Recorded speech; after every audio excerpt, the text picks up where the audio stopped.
Hi guys, welcome back. Good morning or good night or good evening, whatever that is in India. Here it is good morning, and this time winter broke all the records. Like you must have seen in the news that even Niagara Falls froze down. And last week the feels like temperature was something around minus 40 degrees Celsius, and the actual temperature was something around minus 23. Actually, winter is not a problem. The problem starts when there is very high wind. And right now I'm waiting for the bus. I'm going to the job, and this video is going to be a small question and answer. I am going to answer some of the questions you have asked on my Facebook page, on my Quora, or on my Instagram, or on my YouTube comments. So very first question I got was, what is your undergraduate degree? So guys, I did bachelor's in mechanical engineering back in India, but it was from tier 3 colleges, so it doesn't really matter because back in India everything is most of theory based and you hardly learn anything practical. So after doing bachelor's in mechanical engineering, I applied for a project management course. I did work at a company for 2 months. It was just training. I got placement, so I used to go in the manufacturing company and they used to train me. But as you know, the salary and the job opportunities are very low when you graduate from a tier 2 or tier 3 engineering college. So I just came here to study project management. I wanted to try something with my life. I wanted to give myself a chance. I thought that I still have 1 or 2 more years to try whatever I want, because after once you cross 25 or 26, then it's really difficult to change the career options. So yeah, that's why I came here, and so far things have been going really good, and the bus hasn't came yet. So let's go to the second question. Second question is from Akash Singh. He's asking, if he does 2 1-year programs, will he be eligible for 3 years of work permit? So my answer is yes, you would be eligible for 3 years of work permit as far as you study 4 semesters. Like if you do 2 8 months programs or 2 1-year programs, then you will be eligible for 3 years of work permit. And sometimes, in very rare cases, it has happened that students who have studied for 2 years still haven't got 3 years of work permit. They got work permit of like 16 months or 24 months or something like that. But what they did was they applied again, and they mentioned in their application in a small letter that they have studied for 2 years, or they have done 2 programs of 4 semesters and they are eligible for 3 years of work permit. So in most of the cases, the work permit has been renewed and their work permit was extended to 3 years. So you can do that, like if you have done 2 1-year of programs and you still got just 2 years of work permit or just 16 months of work permit, then you can try back again to apply, telling in your application that you have studied for 4 semesters or something and you still got just 2 years of work permit. So they might extend your work permit, but as you know that there are lots of government regulations and rules, so I don't guarantee that you will definitely get 3 years of work permit, but yeah, there are chances. Let's move to the third question now. Somebody has asked, what is the amount of funds or money required in bank in order to apply for study permit or visa for Canada? So in order to get a study permit, you will need to purchase a GIC. GIC is Guaranteed Investment Certificate. It is worth of $10,000.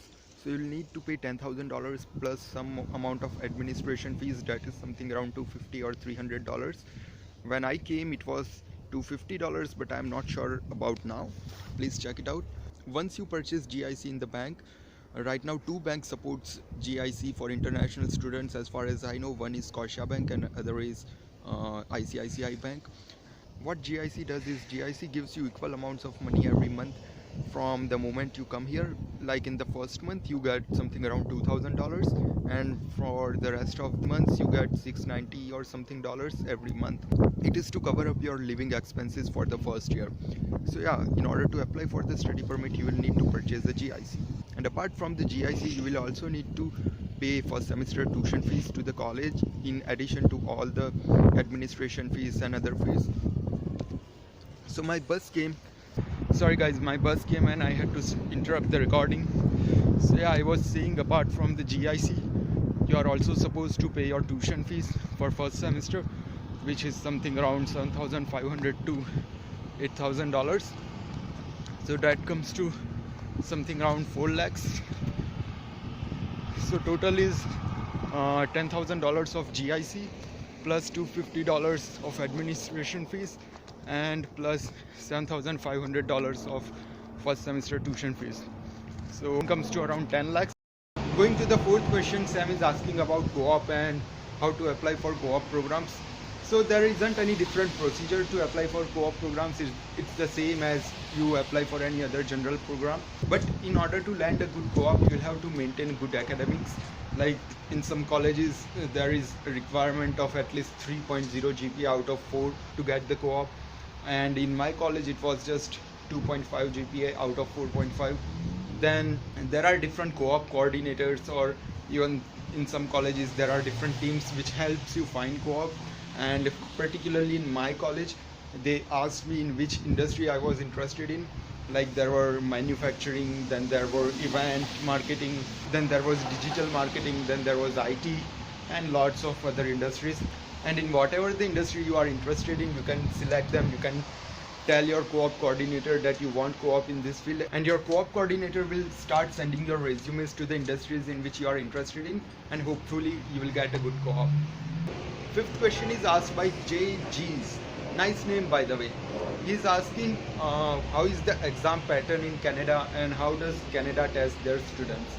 So exam pattern in Canada is very different when we compare it to India. Like in India, most of the things are theory based, and everything depends on how much marks you get or how well you can manipulate your teacher by writing in good English or writing in good language or with good handwriting and all. But here you do lots of assignments, you do lots of projects, and you do lots of group work. Then there are different types of online quizzes and all, and every single thing you do, it contains a weightage to your final result. Like we do sometimes online quizzes, it constitutes 5% of the total result. Then the mid-semester exam constitutes 20% of the total result. Then the final exam constitutes 25% of the total result. And the group work and everything and home assignments, they all constitute 10%. So yeah, exam pattern here is a lot different as compared to India. And you learn a lot by working in groups, but you are not supposed to plagiarize. Like one of my friend copied his assignment from his friend, and they have a system in their website which checks how much content you have copied from any different website or from any different document or from your friend.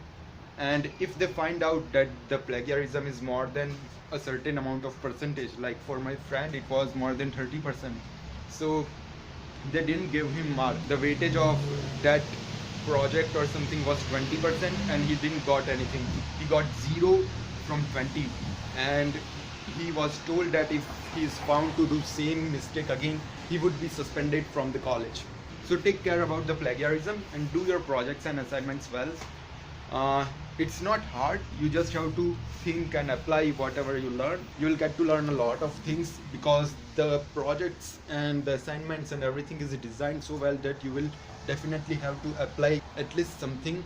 Learn as much as you can. And now let's move to the sixth question.